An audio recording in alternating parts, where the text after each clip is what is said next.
Hello' everyone, কি খবৰ আপোনালোকৰ? ভাল চাগে, আমিও বাৰু ভালে আছোঁ। আজি ৰাতিপুৱাই মানে কি হ'ল, শিঙি মাছ ৰাখিলোঁ, একদম জিন্দা শিঙি মাছ দুটা এয়া কাটি ল'লোঁ। তাতে এটা সৰু গৰৈ পোৱালিও আছে।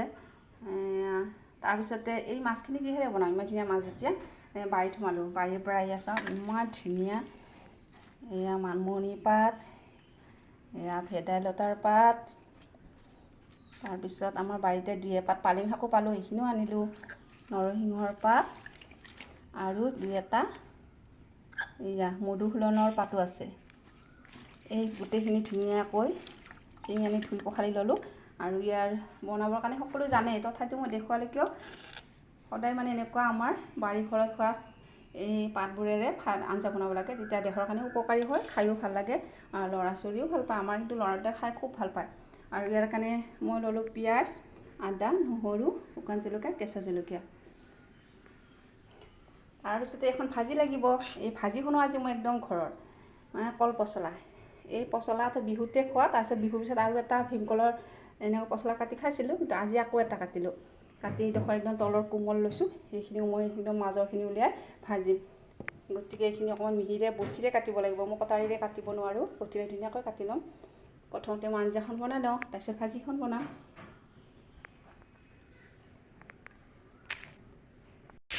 প্ৰথমতে মাছখিনি ভাজি লওঁ, একদম ফ্ৰেছ মাছ যেতিয়া একদম খৰকৈ নাভাজি, যেতিয়া একেবাৰে চিমত দিওঁ, এইফালে এইখিনি মিক্সিত দি লওঁ। তাৰপিছত দেখুৱাই আছোঁ বাৰু, মাছখিনি ভজা হৈ গ'ল।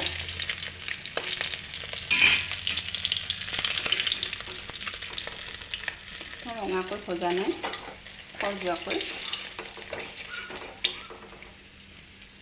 বেছি তেল নিদিওঁ, এইখিনি তেলতে হৈ যাব।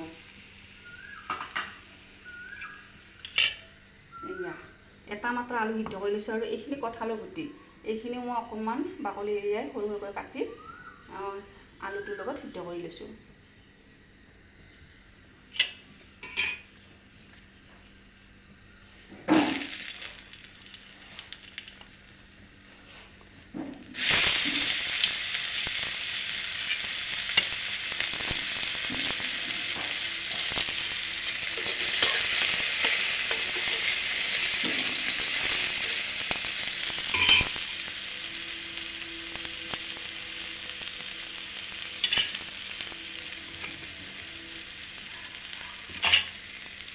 আলু আৰু কঁঠালখিনি ভাজি লওঁ।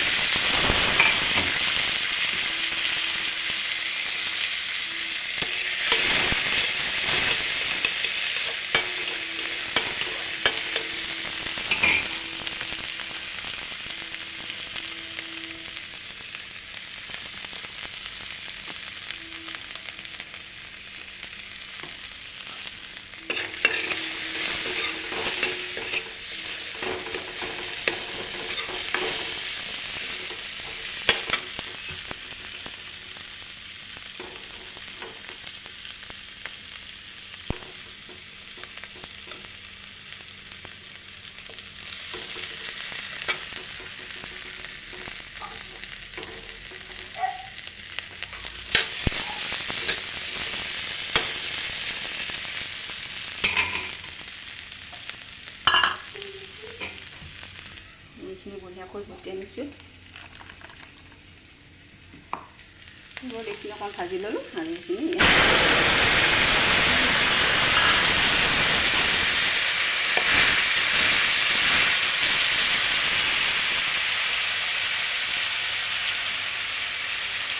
বাবা বাবা পানী দেখি পানী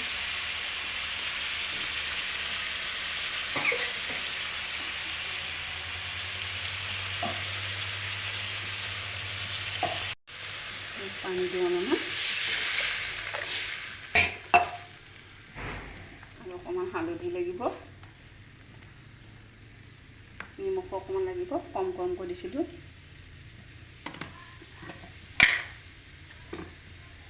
অকণমান জিৰা গুড়ি,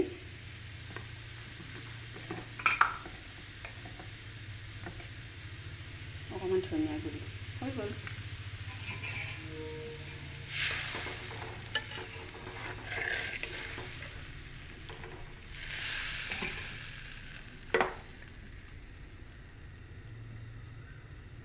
মাছখিনি ইয়াত দি দিওঁ।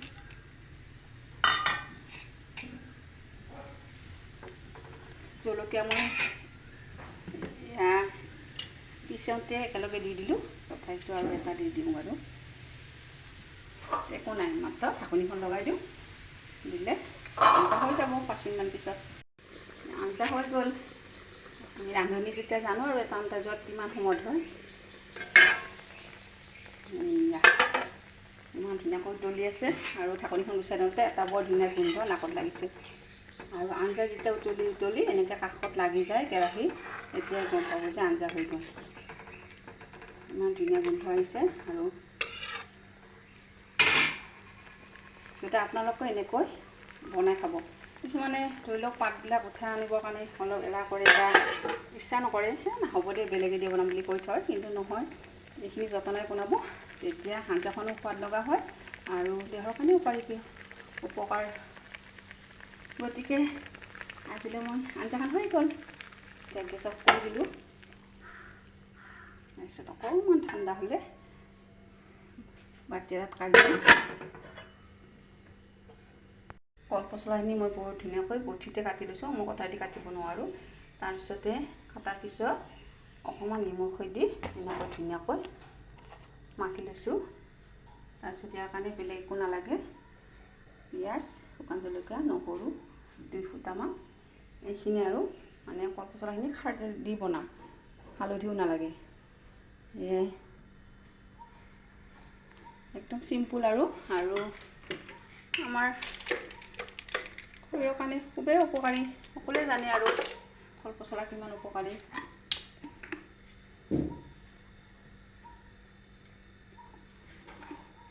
মই তেল খুব কমকৈ দিওঁ, আমি ভাজিটো অকণমান, বাবুতে বেছি নাখায়, ডাঙৰ ল'ৰাটো অকণমান খায়, সৰুটো নাখায় বাৰু।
কল পচলাটো বেছিকৈ দালিত দি খাওঁ আৰু কেতিয়াবা সেনেকৈ অলপ ভাজি, খুবেই ভাল লাগে ভীমকলৰ পচলা যেতিয়া।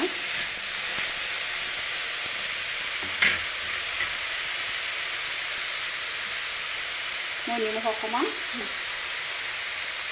দিছোঁৱে আৰু অকণমানহে দিম।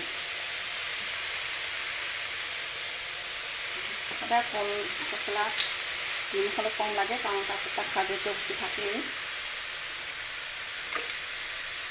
এয়া হ'ল আমাৰ এই কলৰে খাৰ বনাই থৈ দিছিলোঁ, গতিকে এই খাৰ অকণমান দি দিম, অকণমান খাৰ দি দিলোঁ।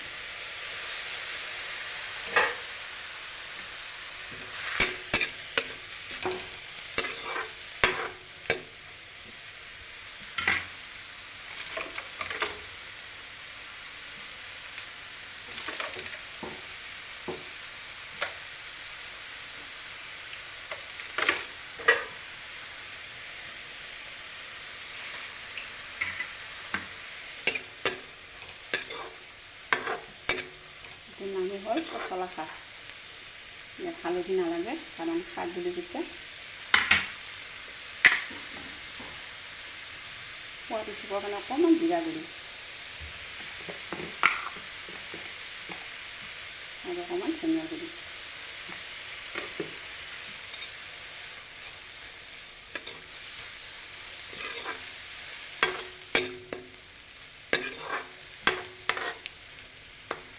এইখিনিত অকণমান জলকীয়াটো মুখত লগাকৈ দিব লাগে। হ'ব আৰু এটা শুকান জলকীয়া দিছোঁ, এটা কেঁচা জলকীয়া দিছোঁ। এতিয়া কৰিব নালাগে, ঢাকনিখন লগাই থওঁ, তাৰপিছতে অলপ পিছতে একদম গলি যাব। এয়া পচলা হৈ গ'ল, একোৱে ভেজাল নাই, বহাই থৈ দিলোঁ, এয়া ধুনীয়াকৈ গলি গ'ল। আৰু খোৱাৰ সময়ত সদায় গেছৰ ফ্লেমটো অলপ বঢ়াই দিব লাগে। অকণমান হৈ গ'ল, কল পচলা কলৰ খাৰেৰে জ্বলাই দিলে। পচলাটো কোনে কোনে নাখায় খাব দেই, বহুত ভাল শৰীৰৰ কাৰণে। এতিয়া গেছ অফ কৰি দিওঁ। এতিয়া ভাতখিনি ধুনীয়াকৈ সজাই দিওঁ। এয়া ভাত আজি আৰু বেলেগ কোনো বনাওঁ, এয়া পচলা ভাজি আৰু এই আঞ্জাখন ইমান ধুনীয়া এখন চামনি পৰিছে। ঠাণ্ডা হ'লে এনেও এইবিলাক আঞ্জা বেছি সোৱাদ লগা হয়। ইমান ধুনীয়া এখন চামনি হৈ গ'ল।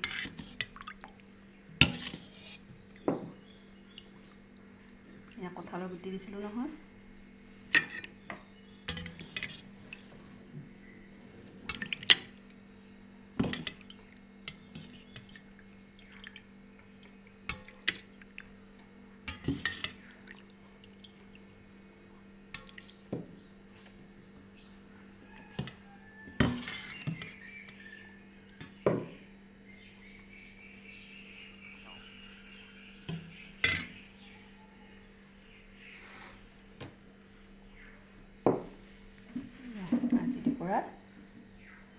মাছ ৰেডি।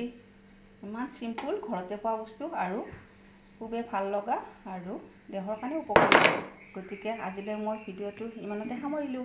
নেক্সট আকৌ এনেকুৱা এটা ভিডিঅ' দিবলৈ চেষ্টা কৰিম আৰু কেনেকুৱা হৈছে জনাব দেই। আৰু আপোনালোকে বা কেনেকৈ বনায় তাকো জনাব। গতিকে আজিলৈ এৰিছোঁ, নেক্সট আকৌ লগ পাম।